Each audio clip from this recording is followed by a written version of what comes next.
ពេលនេះដែរខ្ញុំបាទចាន់រស្មីចន្ទណាទ្របរួមជាមួយនឹងបង35បាទហើយនេះបាទដែលស្ថិតនៅក្នុងភូមិស្មន់ព្រាមបាទភូមិស្មន់ព្រាម សោមស្រុកត្រាំកក់ខេត្តតាកែវ បាទខេត្តតាកែវតែម្ដងពុកម៉ែបងប្អូន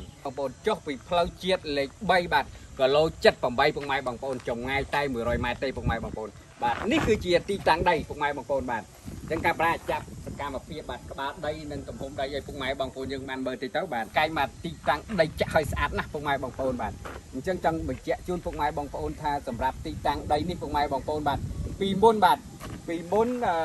ទីតាំងនេះតម្លៃបាទម្ចាស់គាត់ដាក់លក់តម្លៃ$30,000ពុកម៉ែបងប្អូនបាទតែឥឡូវនេះបាទគាត់សម្រេចចិត្តបាទដាក់លក់តម្លៃត្រឹមតែ$13,500ចរចាបានទៀតបាទ$13,500ហើយចរចាបានទៀតពុកម៉ែបងប្អូនបាទអញ្ចឹងសម្រាប់ទីតាំងដីនេះពុកម៉ែបងប្អូនបាទសម្រាប់ទីតាំងដីនេះពុកម៉ែបងប្អូនដែលមានក្បាលដីបាទដែលមានក្បាលដី20ម៉ែត្រពុកម៉ែបងប្អូនជម្រៅ70ម៉ែត្របាទ70ម៉ែត្រតែម្ដងពុកម៉ែបងប្អូនបាទជាប់ជាមួយនឹងផ្លូវបាទផ្លូវនេះ15ម៉ែត្រពុកម៉ែបងប្អូនផ្លូវរ៉ាត់15ម៉ែត្របាទផ្លូវចាហៀង2ម៉ែត្រពុកម៉ែបងប្អូនមានបំណងចង់បានទីតាំងដីបាទធំតម្លៃធូរពុកម៉ែបងប្អូនកុំភ្លេចខមមិនចូល page inbox ចូល page ឬក៏ពុកម៉ែបងប្អូនបាទអាចតាក់ទងមកបង CR